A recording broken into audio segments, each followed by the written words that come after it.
বর্তমান সময়ে বাতিলরা যারা দুশমন রাসূল যারা নবীকে রাখাল বলছে, কাউবয় বলছে, আলহামদুলিল্লাহ, দুনিয়াতে অনেক নবী রাসূলরা আসছেন, জীবিকা নির্বাহে ওনারা ছাগল পালছেন, ওনারা উট পালছেন, ওনাদের এটাই গৃহস্থালির একটা অংশ। আপনাদের মধ্যে অনেকে গরু পালন না, পারেন কিনা? এগুলা এই গবাদি পশু এগুলা আমরা এই সুন্নাতে রাসূলুল্লাহ সুবহানাল্লাহ বলেন, যে গরু বলে তাকে কি রাখাল বলা যাবে? বা নিকৃষ্ট কোনো শব্দ ব্যবহার করা যাবে? যাবে না।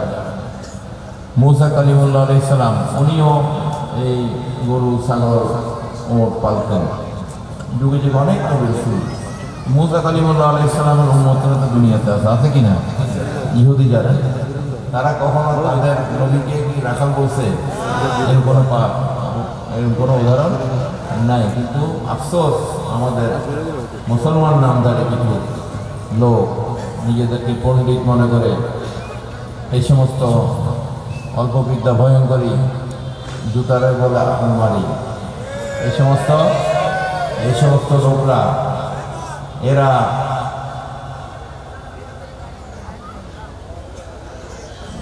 নিজের নবী, যে নবীর উসিলায় তারা মুসলমান দাবি করছে,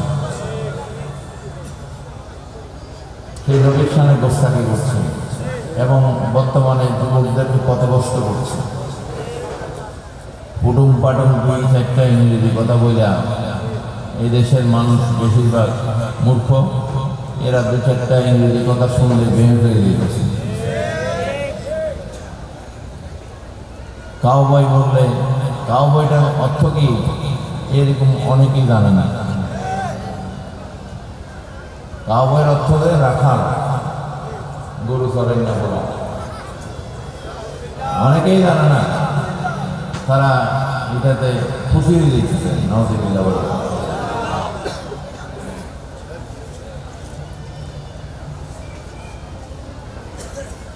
এগুলা দ্বারা জ্ঞানের অভাব।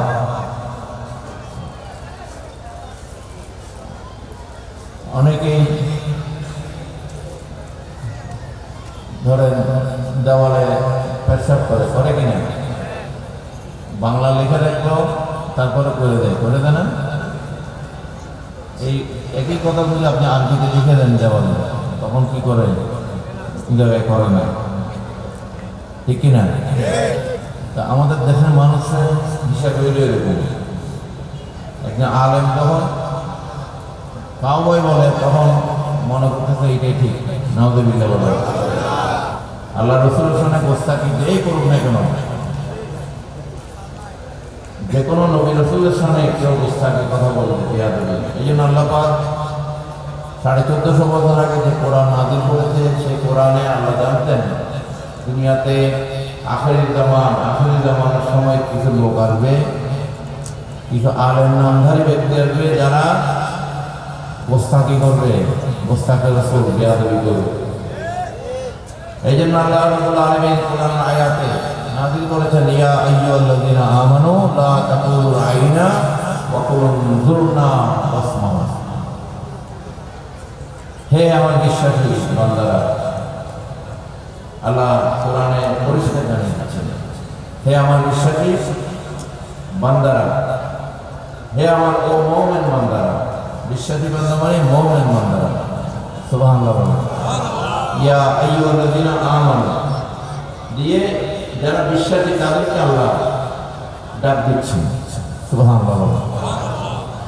লা তাকুলু রাইনা, তোমরা রাইনা শব্দ লা তাকুলু, তোমরা খবরদার, তোমরা লা শব্দ হচ্ছে না, রাইনা এটার অর্থ আরবে কাফের মুশরিক বেদিনরা আমার নবীকে, যেহেতু নবীজি কিছুদিন মা হালিমার ঘরে ছিলেন, তার ঘরে ওনার দুধ মা হালিমার ঘরে, ওনার মা যেন ইন্তেকালের পরে দুধমার ঘরে ছিলেন, ওনারা একটা ভাই ছিল ওখানে, দুধ ভাই। মা হালিমার কয়েকটা ছাগল ছিল যেগুলো থেকে দুধ বাচ্চাদেরকে উনি খাওয়াইতেন। যখন বড় হয়ে গেলেন তারা, ওনারা যখন বড় হলেন, ওই দুধ ভাই ছাগলগুলো নিয়ে মাঠে যেতেন। নবীজি অনেক সময় সাথে সাথে যেতেন। এটা মা হালিমার জন্য দয়া করেছেন, সুবহানাল্লাহ। মা হালিমার জন্য এহসান করেছেন, সুবহানাল্লাহ, ঠিক কিনা?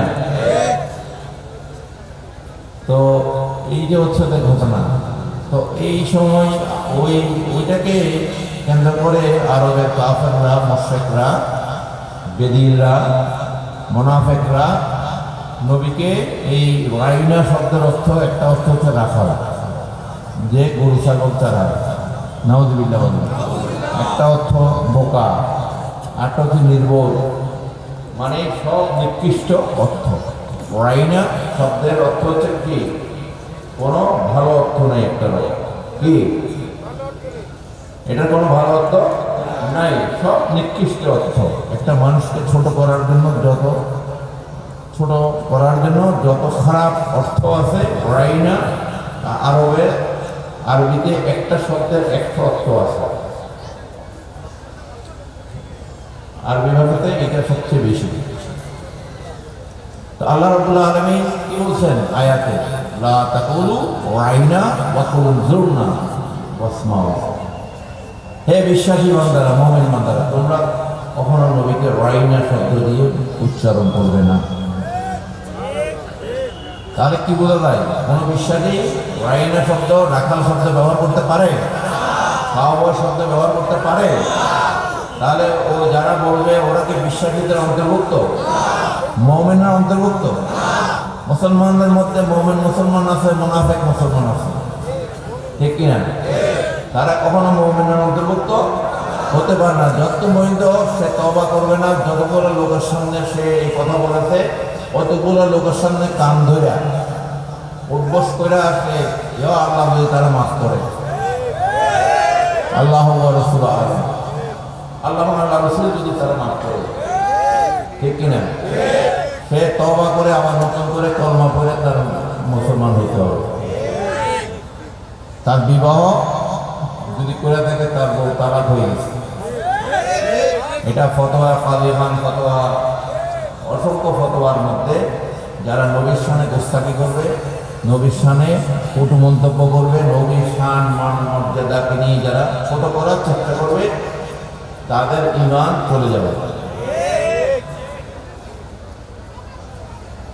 আল্লাহ পাক বলছেন ওয়াসমাউ, তোমরা ওভাবে নবীকে আরজ করো, ইয়া রাসূলুল্লাহ, ইয়া হাবিবাল্লাহ, ইয়া শফিউল মুজতাবিন, ইয়া রাহমাতুল আলামিন, আমাদের পিতামাতা আপনার কদমে কুরবানি হোক।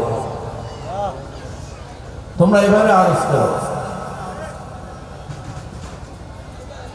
কিন্তু ওই সমস্ত শব্দের নবীকে আহ্বান করা যাবে না। আজকে এই যুব সম্প্রদায়কে বিয়াদবি শিক্ষা দেওয়া হচ্ছে। যুব সম্প্রদায়কে আজকে পিতামাতার সাথে বিয়াদবি, ওস্তাদের সাথে বিয়াদবি, আউলিয়া কেরামের সাথে বিয়াদবি, সর্বোপরি নবী রাসূলদেরকেও নিয়ে বিয়াদবি শিক্ষা দেওয়া হচ্ছে। নাউযুবিল্লাহ। এই যুবকদেরকে এজিদি শিক্ষা দেওয়া হচ্ছে। এজিদ যেভাবে কারবালার ময়দানে আহলে বাইতের সাথে বিয়াদবি করেছে, তার অন্তরে আহলে বাইতের প্রতি মহব্বত ছিল না। একটা কথা মনে রাখবেন, যাদের অন্তরে নবীর প্রতি মহব্বত থাকবে না, তাদের অন্তরে আহলে বাইতের প্রতি মহব্বত কখনো থাকবে না। তাদের অন্তরে কখনো আউলিয়া কেরামদের প্রতি মহব্বত থাকবে না। এই শিক্ষা হচ্ছে এজিদের শিক্ষা, মুনাফিক বেঈমান এজিদের শিক্ষা। আজকে বাংলাদেশের জমিনে এরকম এজিদি শিক্ষায় লালিত পালিত হচ্ছে অসংখ্য মানুষ, ঠিক কিনা? তারা এদিককে রহমতুল্লাহ বলছে, কেউ নাউযুবিল্লাহ, কেউ রহিমুল্লাহ বলছে, নাউযুবিল্লাহ।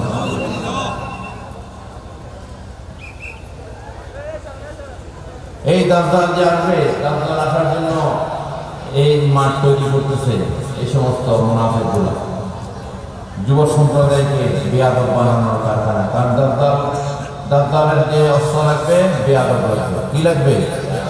দাজ্জালের অস্ত্র কি? বেয়াদব, বেঈমান, মুনাফিক।